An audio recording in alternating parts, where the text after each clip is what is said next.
Hey everyone, welcome back to another episode of Adventures in Odyssey Jumpstart.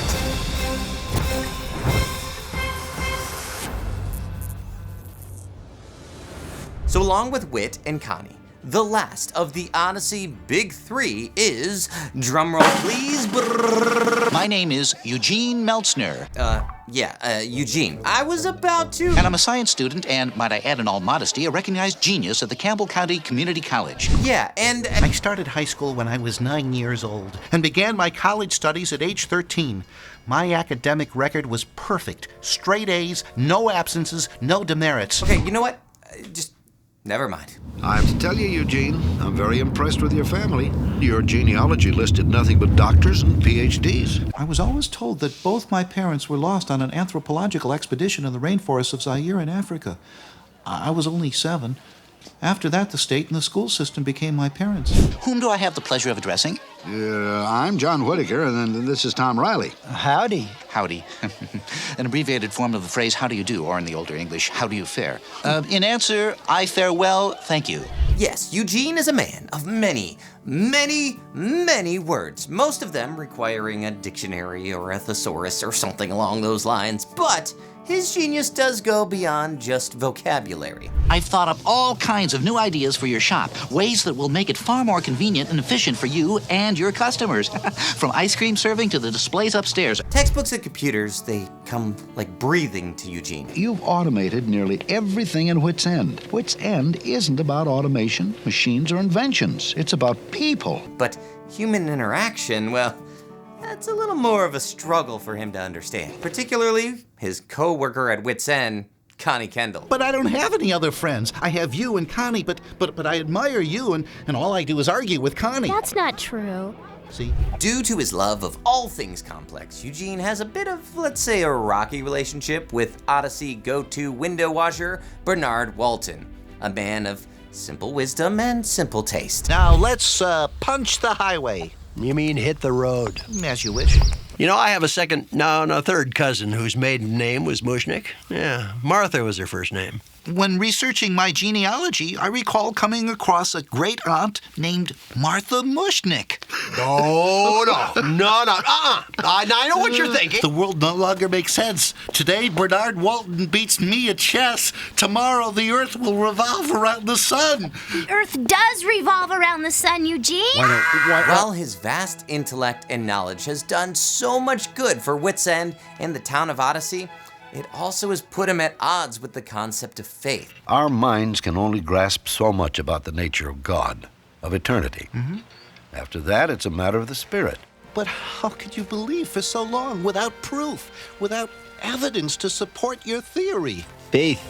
I think I want to believe, but I need help with my unbelief. Eugene has had a few jobs around Odyssey, but most of his professional career has been spent at Campbell College. So thanks to his big brain, lack of social skills, and complicated relationship with faith, it was rare for Eugene to truly connect with anyone in Odyssey until... You know, I don't believe I've seen you here before. Are you new to the college? Yes, I just transferred in this semester. I'm Katrina Shanks, by the way. Our daily visits contain the most stimulating conversations I have anywhere. Period and full stop. Eugene, are you blushing?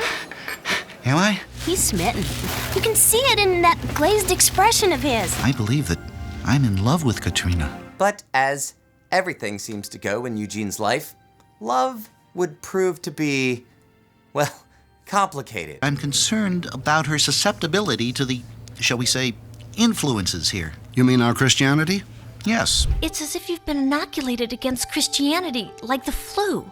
You've had just enough Christianity to become immune to its impact. It would seem that unless you become a Christian, there's no going forward in this relationship. I'm afraid that I might talk myself out of it.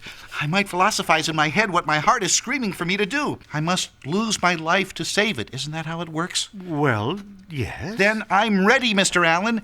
What must I do to be saved? I know you want to be sensible and reasonable, right? But apart from that, do you love Eugene? I mean, not as a Christian brother or a friend, but I mean, do you love him?